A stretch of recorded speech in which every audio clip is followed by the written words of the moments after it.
Welcome to the Sports Roll podcast, everyone. We have Matt Dangler with us, and he and I are ready to talk about daily fantasy sports and ready to create a MLB single entry lineup for a GPP today. But before we do that, as always, Matt, how are you doing? Not too bad. How about you? Pretty good. What we want to do here is we entered a roster yesterday that put up 130 points, and we made a video and created the lineup and everything. But on today's episode, as we usually do, we want to go over and see what we did right and compare our roster with the winning roster, which was 258 points or so. So Matt, I can see that we had the right pitcher with John Lester. He was roughly highly owned, and he had a great night, so that always helps out. But where did we go wrong? Because in a game where Detroit put up 11 runs, I would have never thought that Victor Martinez would be the one that had three, and James McCann would be the one with 32. So aside from that, where else did we go wrong? Well, Baez, I don't know. I recommended him, and I really liked him, and he was in a good spot actually. But I watched the whole Cubs game. I think he struck out three, maybe four times. Yeah, He just did not have it. I don't know. It puts me off him for the future because he looks like such an incompetent hitter that yeah, it was struggling. So he was tough. But what really got us was Kansas City not doing anything, which I actually like Kansas City a lot today. So that could be interesting because their ownership's going to be down because they were relatively highly owned for a tournament. So them not doing anything yesterday, as they should have, and being in yeah. almost the same exact spot today, it's going to be interesting to see where their ownerships are, and we could get someone like Kane for really low ownership. But hmm that was the tough part because if they'd done well, we probably would have cashed. Yeah, and also great job with the Matuk pick because he was only 2,300 and it was 12.2, so roughly 5, 6 times the value that he normally would not produce. So that was a good pick. And then right Mazzara, back at you, good pick with Mazzara because right. that was someone you suggested, and I think he had four hits. He got four hits, Yeah. and that was an awesome game from him. Yeah, I kind of wish we had Altuve at shortstop because I watched most of that Houston Texas game and Altuve just killed it last night. He went 4 for 5 with a home run and three other hits, I believe. So a Yeah. 32-point night for him. But the guy that I really wished we had was Trevor Story, who hit a home run. But we'll make sure today to have him and kind of make our lineup that way. One last question for you, looking at this winning lineup, was there any reasoning in your mind where Justin Upton could have had a 44-point night? Yeah, I had him in a GPP lineup, and I didn't play him in my main lineup because it was a little risky, but I Right, really liked him. If you look at his stats, he's actually been hitting the ball a lot harder lately. He's really cheap. I can't, no one could in their right mind right. say, yes, 45-point night. But I thought he might hit a home run. I thought he might get in on the action, and he did, but not enough to play him. So that's, again, props to that guy for doing that. Yeah, and another guy that I personally was going to target is Rajai Yeah, me Davis too. of the Indians, who had another like a home run, stolen base, like Rajai Davis type of stat night. Another guy we should look into today, possibly. Yep, Okay, definitely. so I like let's him as well today.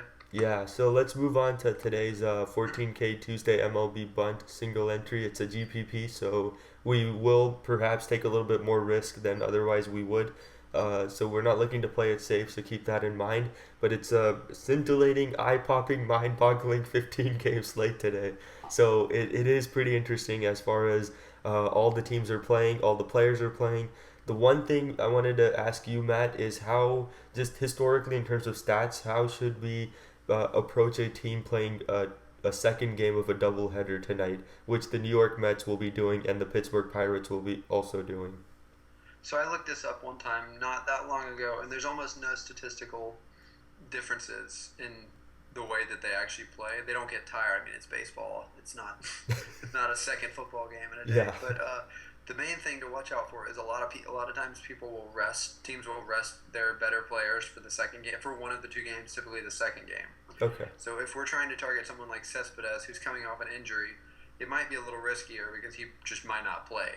hmm And the problem with that is they don't release their lineups for the second game until way late in the day because they have to finish the first game and then figure out exactly what they're going to do for the second. And then by 6:30, sometimes the lineup's not out. And that is troubling when you're trying to create a lineup where you might have someone not play like Cespedes or like a Neil Walker who's a little bit less of a. I guess he's now an everyday player, but Yeah. you never know. but we should watch out for that, and I would tend to avoid players from that game for that reason. Okay. Should we pick any of the two pitchers in that game, DeGrom or Nicasio down here? Or are there better options on the slate? Because I think there's better options. Definitely better options. I don't hate Nicasio because he's got pretty good strikeout upside. The problem is those games both might be rained out again. They were Okay. postponed yesterday, today, and the weather's about the same. So a little bit risky there. Yeah, But and definitely better pitcher options. yeah, but on the other hand, they may just play the game because they can't have a triple header on a on a Yeah, Friday or that's something. So very true. they may end up playing through the rain if it's possible and not delay it. But either way, it's still an issue if you're pitching a pitcher in a rain delay because if it's a rain delay and they have to sit after the third inning, they might not come back. So just stay away from DeGrom and Nicasio unless you want to go super contrarian. But the guy that was on everyone's mind, I think everyone's probably going to pick the guy here is Zach Greinke, and I think he might have the highest ownership today. But he is coming in with a little bit lower than a 9K per 9. His ERA is still a little sky high for him, but he has shored up his act, and he went and pitched a great game in Houston last time out, and he had 11 strikeouts and only 4 hits. He's getting the win the last 4 times. The Arizona Diamondbacks, Matt, like David Peralta, one of our favorite players, came back last night, so they're little by little getting fully healthy. So the offense is gonna be able to provide run support for Mr. Greinke. So at $10,300 as the priciest player on the docket today, he's still a great option and probably a must play if you have any aspirations of cashing in a 50-50 or any of those kinds of contests. But other options, Matt? Yeah, I think Greinke is probably the top overall option, price aside. I expect him to put up the most points today. Tampa Bay's not good against righties. Plus, he should get the win because Arizona's in a really good spot offensively. Mm-hmm. So he's probably the top overall option. But the guy that I'll probably be looking to target a lot is the best value option and like price for bang for your buck, if you will. Yeah. Kyle Hendricks. So he's playing the Phillies. He had an amazing season. His CR is like 3.3. His XFIP is right around the same. He's pitching unhistorically like Kyle Hendricks. So he seems to have improved. He actually had an okay season last year, but he's improved on that this year. Last 2 games, he's been great. He's pitching deeper into games. Look at what he did against Philly last time. I mean, it's same essentially. It's the same thing there, except a better park to be in. And he's got, I think, right around an 8.5K per 9, which is fine. And he's probably as safe of an option as Greinke. Yeah. With a little bit cheaper, with a little lower upside, just because he doesn't have that quite as much strikeout capability. Mm-hmm. But I think he's a really good play today, and it allows you to load up on some quality bats as well. Yeah. My option at second place was Adam Conley, who is going to go against a crappy Minnesota team. I think the Twins are striking out, the top 6 in the league in terms of strikeouts here on FanGraphs. BABIP is at 300, so they're not getting lucky, they're not getting unlucky, and they're just plain out singly bad. So in a way, it's better to just have Conley because he does have a 9K per 9, so that means the strikeouts will be there. If he's able to go deep into games, which has usually been his concern, he can only last up until the 6th or 5th inning, and if he gets rocked pretty early, it might end at 4 or 5. So at 8,300, he's super risky, and if we're paying 83 for Conley, I would much rather have Hendricks against a Philly team that should not give him much trouble. And if they do and they put up like 3 runs, I think the Cubs have a good enough offense to put up 5 before Hendricks has to leave the game. So he should end up getting the 12 extra points for the win, which would make up anything else that Conley does in terms of strikeouts. So there's other options on this on the docket here, but as we go down here, there's not good options. Like Eichhoff normally would be a decent option, but he's going up against the Cubs, so that automatically makes him a bad option. Matt Boyd against Toronto. Like Toronto's been struggling as an offense and as a team recently, and they've been cold. But if there's a night for them to break out, it's against a lefty like Matt Boyd. So on the hitting end, definitely target guys like Russell Martin, Josh Donaldson, Jose Bautista, Edwin Encarnacion, all the Toronto righty bats basically. But moving to catcher, I have one guy in my mind. He plays for the Arizona Diamondbacks, Wellington Castillo. Matt, do you like your beef Wellington or elsewhere? I do. You do. So. I do. Lock him bullpen, honestly. I don't think there's a better play on the slate. Yeah. There's no reason not to play him. He hits lefties absolutely as well as almost anyone except Stanton. And I don't know why you wouldn't just play him. I guess if you want to be contrarian. Hmm. Matt Moore's not been good, and it's just like a perfect storm of you have to play this guy. Yeah. But if you want to be contrarian, there's a couple other options that I like. I like Real Muto facing a pretty terrible lefty. The Marlins are projected for a really high amount of runs today, which is a bit odd.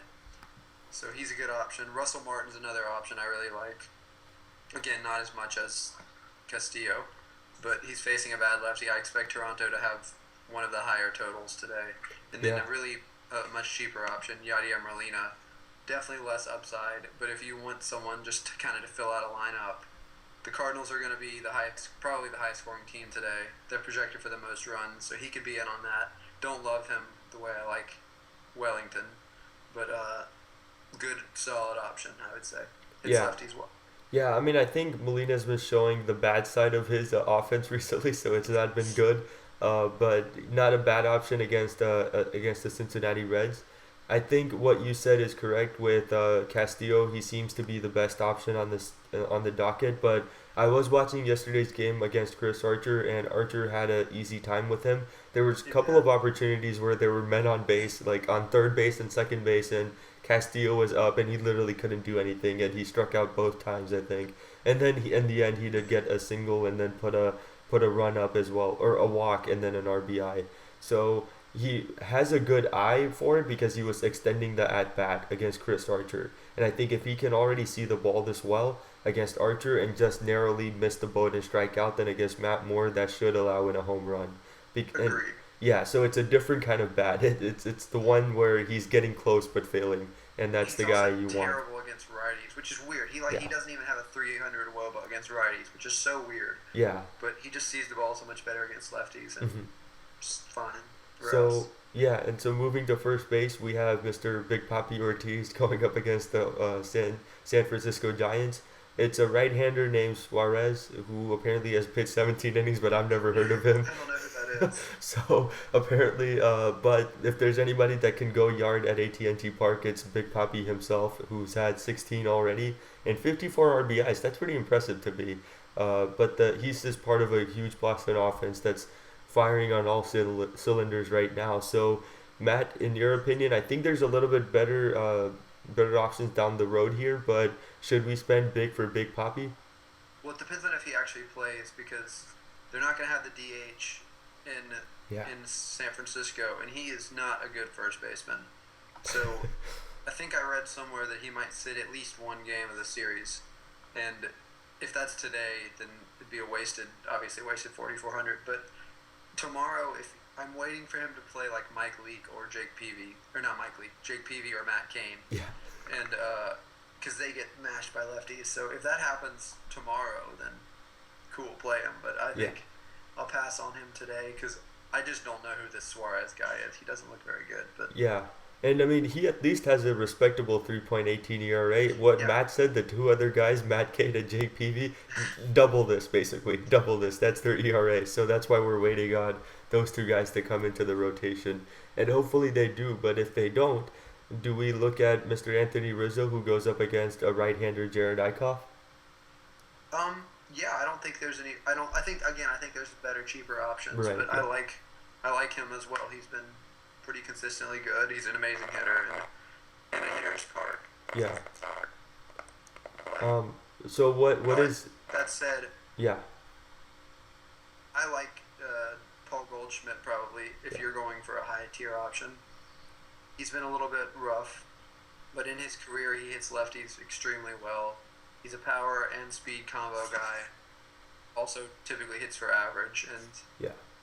he's in a good hitter's park. It's all kind of lining up for him the way it lines up for Castillo. Yeah, and the 7 stolen bases is nothing to laugh at, and the 55 walks are actually now more than what Bryce Harper has. And Bryce Harper used to lead the league, but Goldie, Mr. I can see the baseball really well, he took the lead on that with 55. So if he can get on base, that means he can steal a base. And even if it's with a walk, he's just going to help that offense out. And as that offense gets healthy, if he gets on base, he's going to be driven in more and more. So look for Goldie to have a big night. That was my top pick of the day in my personal lineup. I've automatically locked him in without even looking, but I know there's options better down here. One that was in my mind, the one that you had a Freudian slip on just now with the Giants, Mike Leake. He's gonna go with St. Louis up to Cincinnati, I believe, and take on Joey Votto. And I think it's a lefty righty matchup. Leake is more of a ground ball kind of pitcher, as you can see from the lower K per nine amount here. He has a reasonably high ERA as well, and I think Votto, who had a good last 10 games. I mean, Colorado really helped out here, but the last 10 have been really impressive for him. So even against Washington, he had a really good series. So definitely look at 3,400 at Joey Votto, and I'm not saying that because I have an article on him. I actually think he's actually pretty good in this case. But Matt, Yeah, who are your other theory options? holds. Core's breaking slumps. Yeah, it's kind of like El Yeah, I Dorado. like You him a go lot. there and you become richer, and it's the same thing with Coors. You go there and you have like 5 home runs at the end of the series, and you're fixed basically. Yeah. So should I add him, or are there better options than Mr. Votto? You think? It's up to you. Honestly, I don't really care either way. The the Cardinals. I don't know anything about the Cardinals bullpen, Uh, but Mike Leake is not a great pitcher. yeah, I mean, so here's what I'm thinking. So Cincinnati, if they do pounce on him, it's gonna be the two lefties. Bruce and Votto, and there's other righties that are just lethal. Like Adam Duvall has had a great season so far. Brandon Phillips has home run potential, obviously. Eugenio Suarez is a righty, but I think if there's two lefties that can knock him out of the game, it's Votto and Bruce with a couple of home runs. So what I'm banking on more is Votto hitting home runs and Leake staying deep into the game. Let's go with Votto then. I like him. Okay. I will throw out one more just because I want to make right on the pick yesterday. Hosmer, Yeah. again, he's in an identical situation, if not better. Yeah. But And he's he been a didn't little really cold deliver though. yesterday. Yeah, he's been a I little don't bit care. That cold. doesn't bother me. Yeah, the He's still 319 a average. 319 hitter. Yeah. It's just I think the location is gonna help him out. Baltimore is a great hitters park, and lefties tend to like it as well. I mean, ask Big Poppy who had like 5 home runs there. Righties love it as well too. So definitely look into a guy like Lorenzo Cain, who we may actually end up looking at because he's a righty that could mash in Baltimore. At second base, I had a couple of options. I love Daniel Murphy the most. I just don't love his price at 4,200. I feel like I would rather pay 4,200 for a power outfielder than a power second baseman, just because Murphy's no guarantee to go off. And in Cincinnati, he had a massive game as well, but and his average actually is still a 384. I don't know how he's doing this. He has a BABIP of like above 400, by the way. So It's high. yeah, so like by the All-Star game, he's probably going to be down to like 350 or 360. This isn't going to last very long, but it'll be fun to see how he does go and regress. But if he is regressing at 4,200, I don't want him. I want to wait around until he's at 36 to 3,400, just the way we waited on Corey Seager, who's now Yep. rocketed up again because of his performance. So I do like Murphy overall just as a pick, but I don't like him enough to spend 4,200. Who I actually like is Ben Zobrist against Jared Eichhoff. If he does start, he's a switch hitter, so it should be a fun time for him. But 326 batting average with 7 home runs. I think Zobrist does better on the. I think he does better on the right hand side, but he's kind of fair both ways. I might be wrong on that, so don't like fact it. But He's a better righty hitter. You're right. okay, yeah. So he has the home run potential down here as well, and he's had a couple in the last 10. So he's a decent pick. Another one that was on my mind was the two Texas duos, Profar and Odor. Odor had a home run out there, but he is actually terrible against lefties. So if I can find Odor's profile here, he's 2 for 17 in his career against lefties. He's going up against Keuchel, who's also a lefty, and in terms of career splits, he's actually kind of even. So in ESPN, in Odor's profile, you can sort the splits by a 3-year span. And this year, Odor is hitting better against lefties, like 310 on lefty versus like a 260, which is his career mark on both ends, on the left side or against lefties and righties. So This year, Odor is a better hitter against lefties than he is against righties, but overall, he's equal on both sides. So I don't know if that's enough for me to roster him, but here's another thing that might stand out to you. Houston has now lost the last 11 games in Texas. So I doubt that this is going to be the night where Dallas Keuchel with his 5.5 ERA is going to go in there and get a win for Houston. I would avoid Odor because Keuchel kills lefties. Yeah. Even this season, he's shutting down left-handed hitters. So it's tough to roster a lefty against him, even though he's essentially sucked. Mm-hmm. That's why, if for those two, I would probably go Profar. Yeah, because Profar is a righty. I mean, he's been great. He's probably my first or second favorite option. Another guy I really like is Starlin Castro. That's my choice, yeah. Do you like him? Yeah, I have him in my personal lineup. I was going to get to him, but Same. I wanted you to talk first. I don't know who this guy that LA is throwing out is, but it's a lefty. The Yankees are projected for an unbelievable amount of runs for how bad they've been. Yeah. He's going to hit second. He's cheap. It's a great situation. He hits the lefties well. He and Profar are probably two of my favorites. And he hit a home run yesterday against Mr. Shoemaker. He did, that's right. So. I forgot about that. Yeah, and I think the Yankees ended up with like a 5-3 win. So how many runs were they supposed to get yesterday, projected? 4.5. 4.5? So they easily met that, I think. And they could have exploded for more. It just took them a while to put up the 1 and 2, basically, runs. So I'm fine with locking Mr. Castro in. And that there is a rain delay, so is there a weather concern in New York right now? There's not currently. If you want to go to the weather, it looks like it'll phase out. Kevin Ross said that there's no worry here. It just might be light sprinkles up until game time. Okay. And so I'm not too worried about it there. The weather looks pretty good overall tonight. Okay. Yeah, here it's kind of ramping down into. And I like this. I like this 11 mile per hour wind. There's a better one in Baltimore, but I like this one as well. While we're in the weather page, there's 3 winds tonight that are really actually might play a role. The Yankees wind is nice for sure. The Baltimore wind is nice too, but the Blue Jays have a 15 to 20 mile per hour sustained wind blowing out to center. Yeah. So that could be an interesting thing for a Blue Jays stack. Uh-huh. Yeah. And against Boyd, who's a lefty, so stack all the Toronto righties. I may actually have a lineup where it says Toronto righties and then I'm going to. Yeah, because it makes sense. Like, I don't know why you wouldn't take advantage of the weather today. I love 15-game slates. This is the only way you get, like, all this wind, unless you have, like, a Chicago game. But moving to third base, is there an option that immediately stands out to you? Because sure, we can pay for all these guys. I actually don't mind this time around if we do pay $4,100 for Arenado, for example, or $4,000 for Donaldson. If we are gonna pay up here, I would much rather get Donaldson down here, just for $100 cheaper, because I think he has massive home run potential today.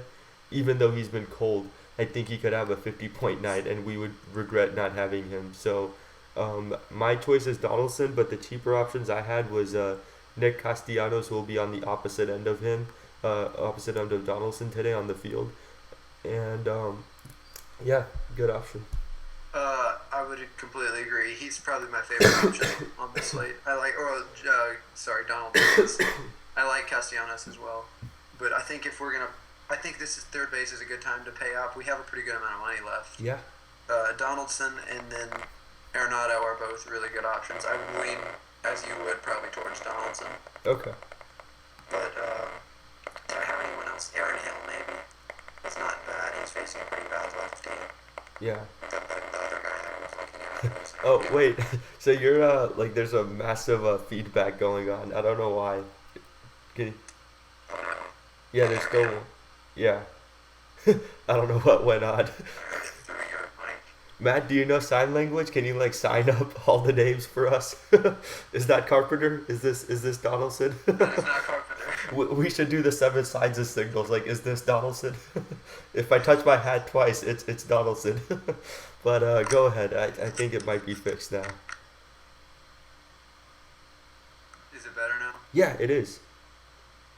All right. Okay. Cool. Okay. So, what I was gonna say is another guy that I really like. Don't know who Huff is, but A-Rod is really, really good against lefties, and he's not too expensive. Probably won't play him in cash, but he makes an interesting BP play. Uh huh. Yeah, A-Rod is it's been an interesting character.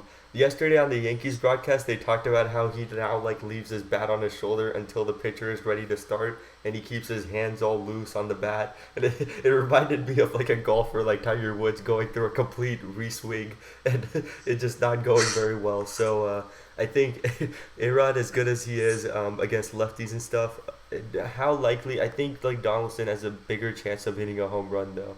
So let's go with him and Oh spend yeah, up. I think we play him. Okay. Unless you have, so the only reason I don't want to have Arenado is because you're gonna put Urias out as well in one of your lineups. I don't want to stack the Rockies because then you'll be sending negative karma our way onto this lineup. So I'd much rather limit the exposure to just one shortstop from the Rockies named Trevor Story.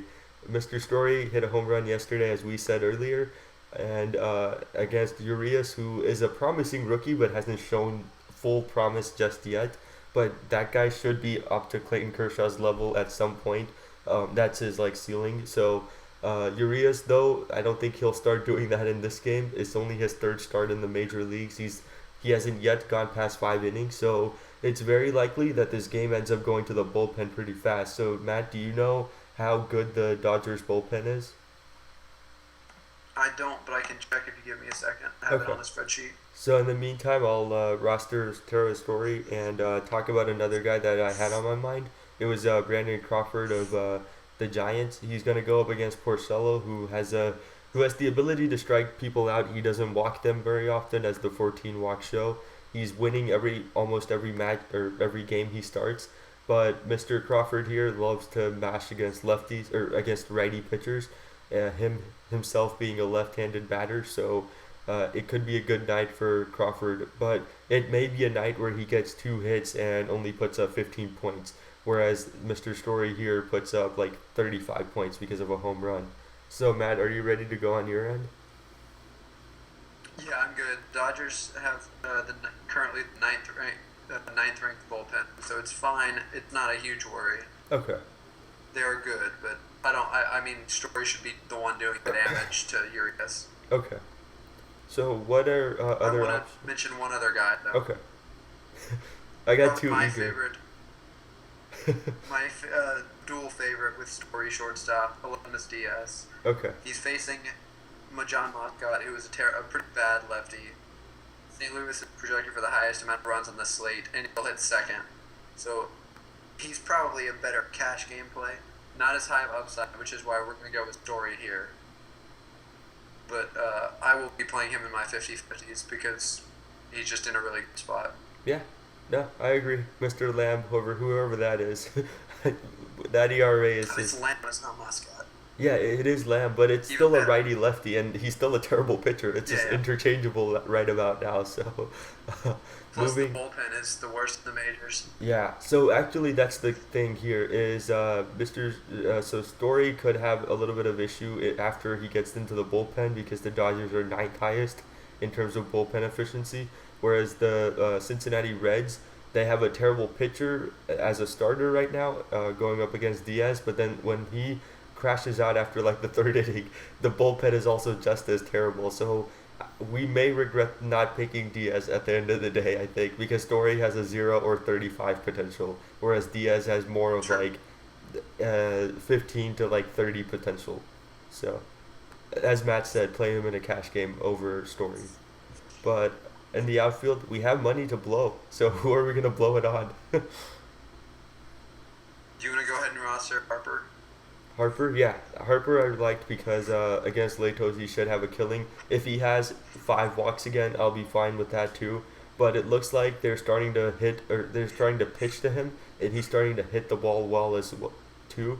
So I think this was just like an adjustment period for Harper because he's hitting 250, which is completely just like a sophomore slump after winning an MVP. Because this is about as bad as Bryce Harper can get, I think. But he's now like learned the Barry Bonds routine of hitting, which is if you are as great of a hitter as Bonds was or as Harper currently is, they're not always going to pitch to you the right way. They're going to throw everything outside the strike zone, and so he is learning how to capitalize on that one good pitch because Bonds only got like two or three good pitches every night, and he sent one or two of those out of the ballpark every time. And that's why, I mean, despite the steroid use, that's why he's the home run king because he had like a 600 on base percentage, which is amazing on its own, but it was because he knew that there was only three good pitches coming his way. And I think as the season goes, Bryce Harper is latching on to that understanding on how to be a great hitter if no one's pitching to you the right way. And I think Latos, he does like to throw a little bit of strikes. He is a little bit more effective, I would say. So he could end up doing well, but you're making a face when I said Latos likes to throw strikes. So am I wrong? No, not that. I saw. No, you're exactly right. I saw his K9. Look at 31 and 56 is atrocious. So he's pounding the strike zone, and that is great for Harper. Yeah. So let's go ahead and put Mr. Harper in. But then now I think what you're gonna say next is we need to go down a little bit in terms of salary. And the guy that you might say, and I'm gonna steal him for you, is Lorenzo Cain. Is that right? Yeah, I'm not sure. I like him a lot. But I'm wondering if we have to roster Stanton. Stanton is 2,900. Right. And if we do that, we have more to spend. We should highlight Cain. Okay. So what you're saying is instead of going after Lorenzo Cain, we should go after Giancarlo Stanton, who's only 2,900, facing a very crappy pitcher in Minnesota here. So yeah, and lots of zeros, lots of threes, lots of sixes, and a couple of just one home run in the last 10 games. He's about as cold as he's ever gonna get, and the price is about as low as it's ever gonna get. So I think yes, we should capitalize on him as well. But that leaves us with $4,000. So we have to go right back up to the top of the list. So who do you have here in mind? This is weird. I didn't have anyone in this price range. I have an idea. Springer against Hamels. Who do you? Springer against Hamels. Is that a good idea? Hamels has not been limiting runs as much this year, so I don't see that as a bad play at all. Yeah, and I think I might be wrong, but Springer and Altuve switched their spots in the lineup. So now Springer bats first and Altuve is second. So I don't know what difference it makes, but he would see Cole Hamels' best stuff, I think, if he's the opening batter.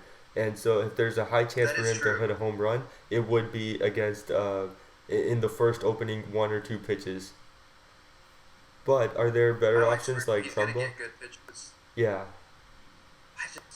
I don't know, but Trumbo is so weird because he's not been a good righty hitter, but he's killing righties this year, and I don't know what to make of that. Yeah, he had a hit home run last night too. Yeah, I know. The problem is the Royals have a good bullpen. Yeah. But their starter's so bad, and they're projected for a lot of runs. So. Yeah. Yeah. It's up to you. No, I think we stay away from Trumbo because he might have a cold night again. I don't want any part in that. The one person is JD Martinez against Sanchez, but even then, like Sanchez is weirdly enough like been a little bit more consistent in the past few starts, hence the lower ERA and the wins as well. He's also a strikeout pitcher, and I don't know if Martinez can produce a whole lot today against Toronto because I actually think Toronto is going to win the game and put up a ton of runs. So is it wise to maybe go back down a little bit and maybe have Bautista as a player spend up? That's what I was going to think. Like, is there a way to get Bautista in there? So let's see. Who can we kick out? So if we do Toronto, I want both Donaldson and Bautista because I think those are the two best options. So what we can possibly go down on is Harper. Maybe we could bring down to like somebody down here. Ellsbury should be decent against. I think the Angels are throwing yet another weird person. No, Huff against. So lefty might not work. How much is Bautista? 4,500. So we need to drop 500. How about this? So we take out Harper, and we put Jay Bruce in, because he is against Mike Leake of St. Louis, and then that gives us Bautista. Are you okay with that? Um, Because Jay Bruce were has we? been killing it Okay, recently. sorry, I was on my other page. So Jay Bruce has been killing it lately, so that might be a good option. Yeah, I like this. Okay. That way So we who don't did you have to use to kick go Votto over? out either. Yeah, I don't want to kick Votto out. I actually like the Reds. Okay. So Let me then see if this, there's anyone else that jumps out at me. yeah. I mean, I think so far Not we've, really. yeah, like there's really, I don't want to kick anyone out. I love Donaldson and I love Bautista. I think Story could have a huge night, so I don't want to downgrade on that. Stanton is about as low as we can get in terms of power hitters, and have them still have a huge night. Castillo, I mean that's a cheap catcher at this moment, and then Votto and Castro are we've locked them in pretty much. So there's really nobody that you can move aside from the outfield, and we've done that here and still managed a decent balance. So do you like Bruce more than someone like Holiday? I do. Matt Holiday. Okay. Yeah. Is Matt Holiday expensive now, or is he in Bruce's range? 3,100. No. If that's the Uh, case, on a on a price point, do you like? Sorry, on a total points, would you rather have Bruce? yeah, I would rather have Ignoring Bruce. price. No, I'd rather have Bruce because he's been more consistent in the last 10. It's fair. See, what I'm saying is if we don't have Harper and we're looking for Harper's level of production, we're more likely to get it from Jay Bruce than we are from Matt Holiday. Because that's Okay. ultimately the trade-off we're making is if we because we weren't happy with any of the $4,000 guys, and we think that like on all the $4,000 guys we had Springer and some other folks, and we think Bautista can do better than that, right? So that's why we have Bautista at Yeah. 45. And if we're gonna take out Harper to do that, I think Bruce is the best second choice to replace that, and Holiday wouldn't do enough. Sure. In theory, right? Like we say all these things like they're fact and like we know what's gonna happen. But Matt Holiday could have like a 5 home run night and we'd all look like idiots. So, take all of that with a grain of salt. But I think this is like the first time we've had kind of this discussion. But yeah, like Matt and I, with all of the stats that we have at our disposal, we still don't know what's gonna happen. We're just using educated guesses and Yeah. decision making. But if we're being honest, I think Bruce is gonna kill Mike Leake. To be honest, and so will Votto, and that goes back to when we picked Votto. I said there's the two guys in Cincinnati's lineup that can really do damage to Leake, and it's Votto and Bruce, and somehow we ended up with them. So this might be a good sign. Yeah, I think it will. No, I'm a little sad to not have any Cardinals, but that's okay. Yeah, and the other thing was you wanted Cespedes, which is he's at 3,300. We can still get him, but you said the game was gonna get rain delayed and delayed in general, so I don't Yeah. know if that's a good choice to have him. Plus, it's a righty. Nicasio isn't a great pitcher, but he does tend to strike people out on a 9K per 9 basis, so it is a little bit more of a risk. And Cespedes has been cold here. Like, these are the exact opposite numbers that Jay Bruce has in the last 10. Like, Bruce has been way too hot, so I think we should write the hot hand. And I'll back up the Cespedes play. He again, I comes back to he's still kind of hurt, and I think he might rest. Yeah. So we don't want to take that chance. Yeah, we don't want We'd to rather have scramble at Bruce the in that last minute. situation. Yeah, exactly.